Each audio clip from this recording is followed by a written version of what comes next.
Fear is a creeping shadow, silent yet suffocating, and for the Coleman family, it began to cast its dark presence long before they could comprehend the true danger they faced.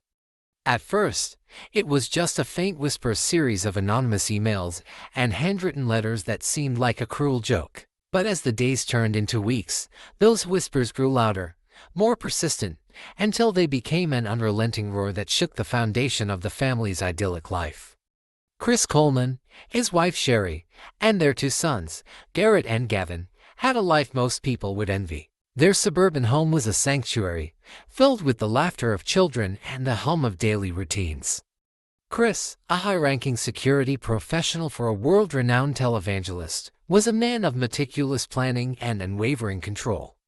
Sherry, devoted and warm, was the cornerstone of the family, her kindness radiating through every interaction. Together, they embodied strength and unity. But the arrival of the first threatening email shattered the illusion of safety that their home once provided. The words within those messages were more than just written threats. They were weapons, carefully crafted to inflict emotional devastation. The sender's knowledge of intimate details, the family's routines, favorite places, and even the routes they took to work and school sent chills down their spines. One email, in particular, stood out. "Your family will be destroyed while you sleep." The simplicity of the statement belied its devastating impact. It was not a threat that could be easily ignored. Initially, Chris and Sherry dismissed the messages as the work of a prankster. After all, who would harbor such malice against them? Chris's position as head of security meant he was used to dealing with threats, but nothing about this felt routine. As the emails continued, they grew darker, more personal, and far too specific to be random.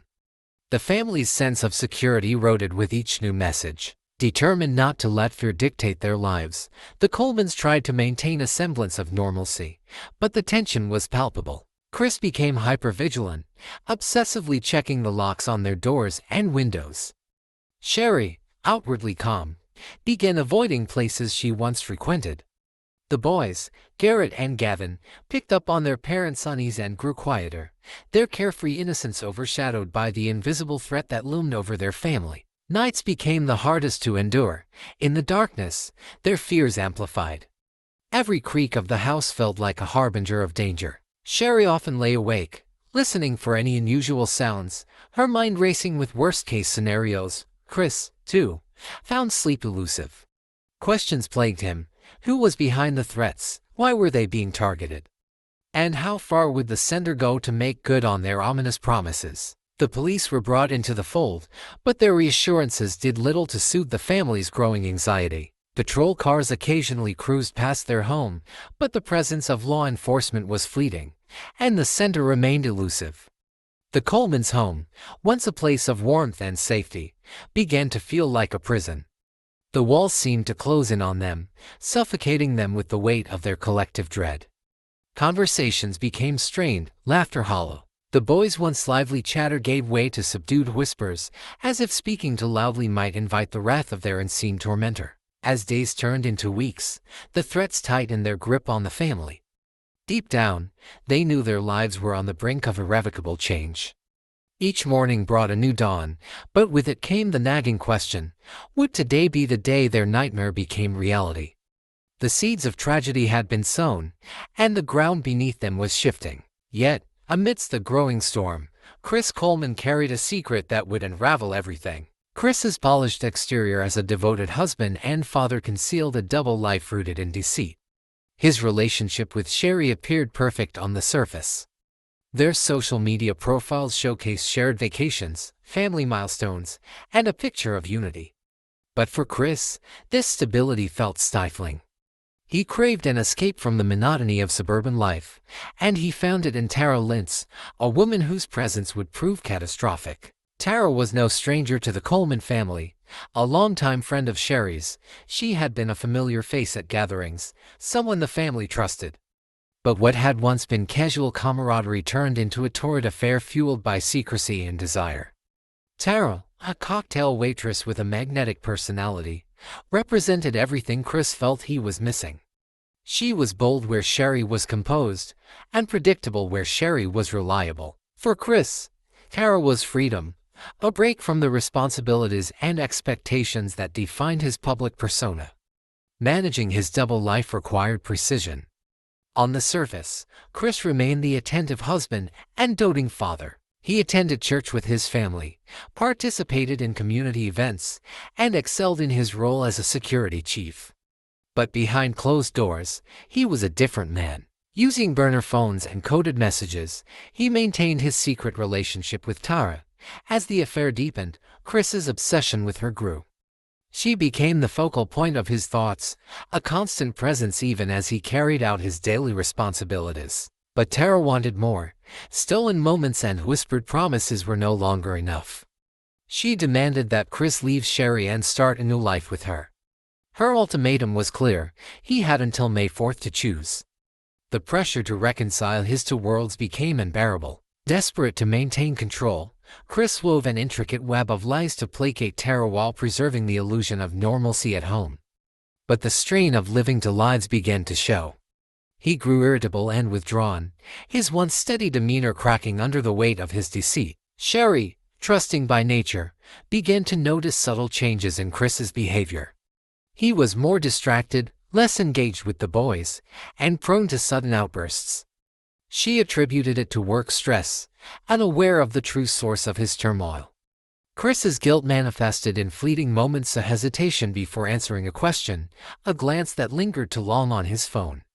But he was careful to dismiss any suspicion, offering reassurances that everything was fine. As the weeks passed, the lines between Chris's two lives blurred. The lies he relied on to sustain his double life grew more elaborate, consuming him entirely. Tara's patience wore thin, her demands growing louder and more insistent. Chris, backed into a corner, could feel the delicate balance he had maintained for so long beginning to tip. His choices set the stage for a catastrophic chain of events. The threatening emails continued to arrive, each one more venomous than the last. They painted a chilling picture of the family's impending doom, leaving no doubt that whoever was sending them intended to follow through. Sherry, determined to shield her sons from the growing tension, tried to maintain a sense of normalcy, but her efforts could not mask the pervasive fear that gripped their household. The boys, perceptive and innocent, asked questions she struggled to answer. Their home, once a sanctuary, felt like a place of impending danger. Chris, meanwhile, found himself under a suffocating weight of pressure. Tara's deadline passed, and on May 5th, he made a call to his neighbor, a police detective, reporting an escalation in the threatening messages. The call was calculated, designed to position him as a concerned husband and father. But beneath the surface, Chris's motivations were far from pure. That evening, the Coleman household was thick with tension. Sherry, clinging to hope, comforted the boys and tucked them into bed with whispered promises of safety. Chris, however, was a man on the edge. His restless pacing and chaotic thoughts betrayed the storm brewing within him. By morning, the nightmare reached its harrowing climax. Law enforcement responded to Chris's frantic report that he could not reach Sherry. Inside the Coleman home, officers found spray-painted messages on the walls: "You failed, and I told you this would happen."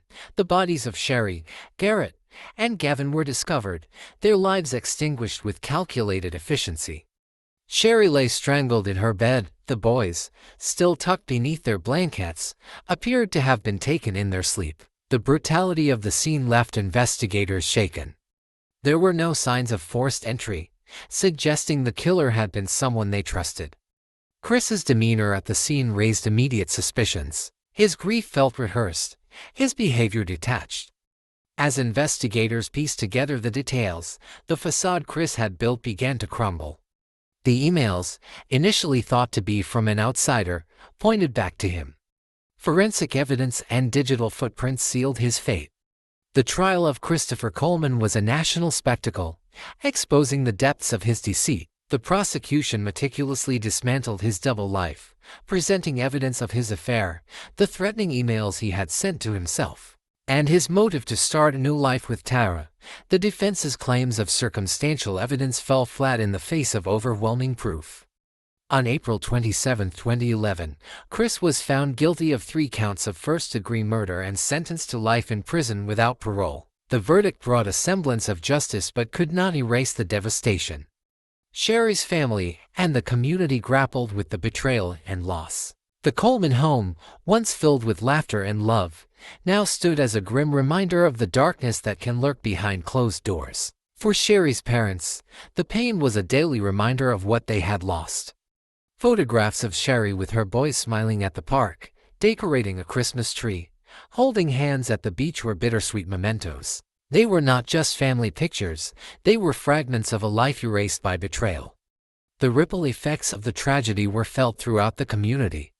Neighbors who had once shared barbecues and small talk over fences struggled to reconcile the family they had known with the horrors that had unfolded. The courtroom testimony painted an even more harrowing picture. Witnesses described Chris's coldness, even when discussing his family. One forensic expert testified about the spray-painted messages, suggesting they were staged to mislead investigators. Digital forensics revealed searches on Chris's devices about murder methods and staged crimes. Each detail added weight to the prosecution's case, leaving little room for doubt. Tara, too, became a focal point. The jury listened intently as her communications with Chris were read aloud. Their exchanges revealed not just an affair, but a toxic relationship fueled by manipulation and entitlement. Tara's presence, though not directly linked to the crime, was a shadow that loomed large over the proceedings.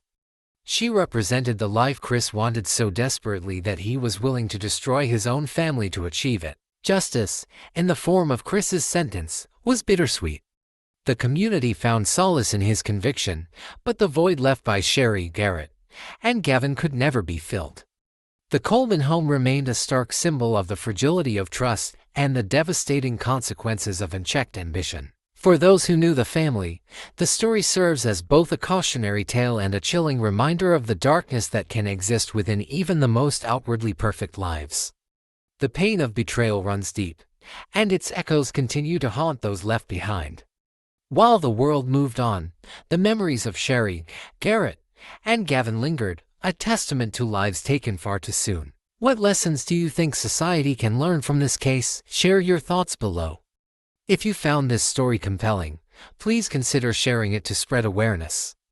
Like this video, subscribe to uncover more true crime stories where deception and truth collide. Click here to watch another chilling case in our series.